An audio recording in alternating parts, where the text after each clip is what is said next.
बिस्मिल्लाहिर्रहमानिर्रहीम। अस्सलाम वालेकुम। उम्मीद है कि आप लोग खैरियत से होंगे। आज की वीडियो में मैं आप लोगों से बहुत ही अच्छे से टिप्स एंड हैक्स शेयर करने लगी हूँ। और अगर वीडियो पसंद आए और कोई भी टिप्स आपको पसंद आए तो आप लोगों ने लाजमी कमेंट में मुझे बताना है, एक अच्छा सा कमेंट करना है, फिर मैं उसका स्क्रीनशॉट अपनी वीडियो में ज़रूर आप लोगों से शेयर करूँगी। तो शुरू करते हैं अपनी वीडियो।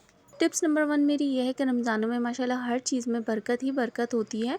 और दही बड़े या दही फुल्की वगैरह हम बनाते हैं ना, तो इतनी एक्स्ट्रा बन जाती हैं और फिर वेस्ट जाती हैं अगर दही में पड़ी हुई होती है ना वो।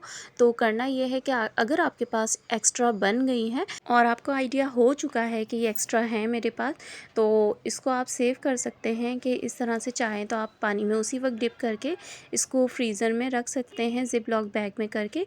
और चाहें तो आप ऐसे भी रख सकते हैं एयर टाइट जार में या किसी भी चीज़ में आप कंटेनर में करके रख सकते हैं। इससे ये होगा कि जब आपको यूज़ करना हो आप निकालें, इसको पानी में डिप करें और ये बिल्कुल फ्रेश रहेंगी। तो इससे ये होगा कि बचत हो जाएगी। और अगर आप दही में करके रखते हैं ना, चाहे फ्रीज़र में या फ्रिज में, तो वो इतनी फ्रेश नहीं रहेंगी। तो ये बहुत ही बेहतरीन सा आइडिया है। तो लोग अक्सर ऐसा भी करते हैं, कुछ लोग ऐसा भी करते हैं कि इसको पहले से बना कर रख लेते हैं ना, कि अगर घर में इफ्तार पार्टी होती है या कुछ भी होता है, फ्रीज़र में इस तरह से करके रख देते हैं तो बहुत टाइम की बचत हो जाती है। आते हैं एक और बहुत ही बेस्ट और यूनिक सी टिप की तरफ के बहुत ही सालों पुराने चावल हों या काफ़ी महीने पुराने चावल होते हैं ना, तो उनके अंदर इस तरह से ये छोटे छोटे कीड़े हो जाते हैं ना। ये देख रहे हैं चावल के कीड़े होते हैं ये ना, तो ये बहुत ही मुश्किल से जाते हैं। हर किसी की समझ में नहीं आता। अक्सर लोग तो ऐसा करते हैं कि उठा के बिल्कुल वेस्ट कर देते हैं, हालांकि ये वेस्ट नहीं होते हैं, रिस्क में ज़ाहिर पड़ ही जाते हैं ये। तो अगर इतनी क्वांटिटी में है कि थोड़े बहुत हैं, तो आप इसको वेस्ट मत कीजिए। इन चावलों को या दालों वगैरह को इस तरह से वेस्ट ना करें। इसके लिए सबसे इजी सा हल ये है कि आपने कोई भी एक बड़ा सा पैन लेना है या तवा लेना है, इसको चूल्हे के ऊपर रखना है और इस तरह से चावलों को अच्छी तरीके से उसके ऊपर गर्म करके स्प्रेड कर लेना है ना, तवे को मतलब गर्म करके और चावलों को उसके ऊपर रखना है। फिर ये छोटे छोटे कीड़े आप देख रहे हैं ना, इस तरह से निकल कर भागेंगे। और अगर आपने ये करना है, अगर आप तवे पर नहीं करना चाहते हैं तो किसी भी थाल वगैरह में इस तरह से धूप में करके रखेंगे तो देखते ही तमाम के तमाम आपके निकल के इस तरह से भाग जाएंगे। आप देख रहे हैं यहाँ पर।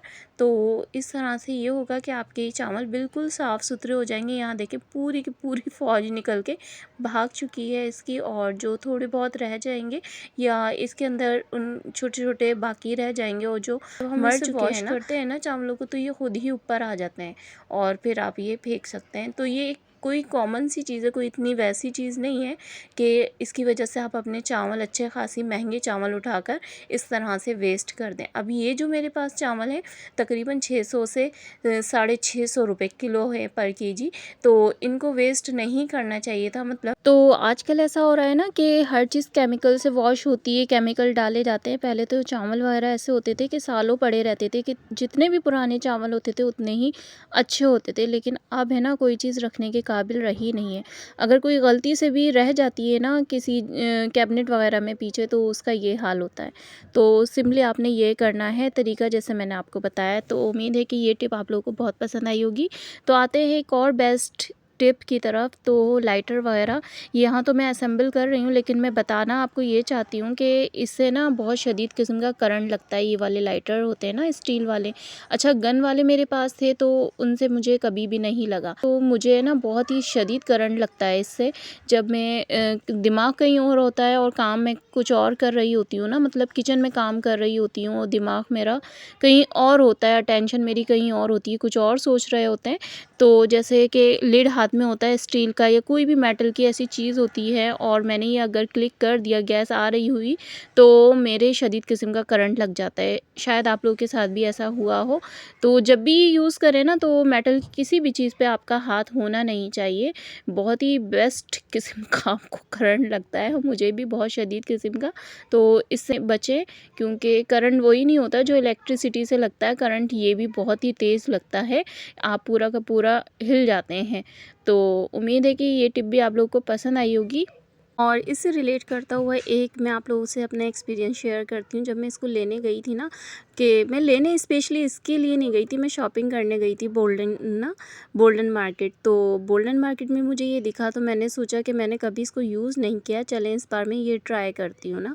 तो मैंने ये लिया, और जब मैंने इसको लिया तो ज़ाहिर है वहाँ स्टॉल वगैरह बने हुए होते हैं, तो मैंने ये उठाया और क्लिक करना शुरू कर दिया। तो मुझे इसके स्पार्कल जो होते हैं ना वो नज़र नहीं आया, मतलब जो इसके अंदर करंट वगैरह दौड़ रहा होता है ना वो नज़र नहीं आ रहा था।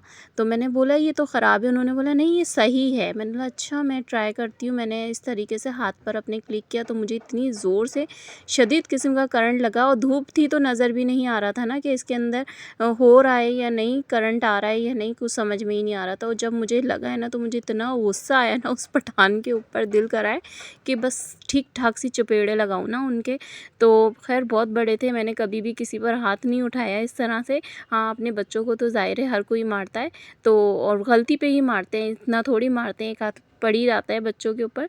लेकिन कभी किसी बड़े के ऊपर या कभी भी किसी और के ऊपर मैंने हाथ नहीं उठाया, तो ज़ाहिर है मेरी ज़रूरत नहीं थी, मगर दिल मेरा वही किया था जैसे मैंने आप लोगों से शेयर किया। तो बहुत ही ख़तरनाक सा एक्सपीरियंस था। वो पठान खुल के हँस रहा था, इतना गुस्सा आ रहा था ना मुझे कि मैं क्या बताऊँ आपको।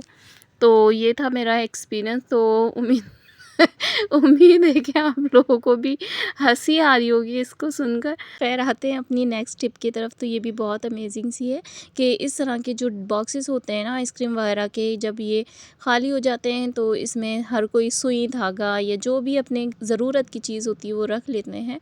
और स्पेशली सुई वगैरह के लिए मैं कहती हूँ कि इस तरह के छोटे छोटे आप पिलो वगैरह बना लें और फॉर्म भर लें उसके अंदर, और अगर वो नहीं कर सकते हैं तो मैग्नेट वगैरह डाल दें एक आध। तो इससे ये होगा कि ये सुइयाँ जितनी भी होती हैं ये सिमटी रहती हैं और गुम नहीं होती, और आप बार बार इसमें इतनी परफेक्टली आप इसके अंदर ऑर्गेनाइज़ करके रखते नहीं हैं जिस तरीके से ये ऑर्गेनाइज़ हुई हुई रखी है ना। जैसे कि स्कार्फ पिन का ये ऑर्गेनाइज़र है ना, इसकी बात कर रही हूँ। तो उम्मीद है कि आज की तमाम ही टिप्स आप लोगों को पसंद आई होगी। फिर मिलते हैं नेक्स्ट वीडियो में। अल्लाह हाफिज़।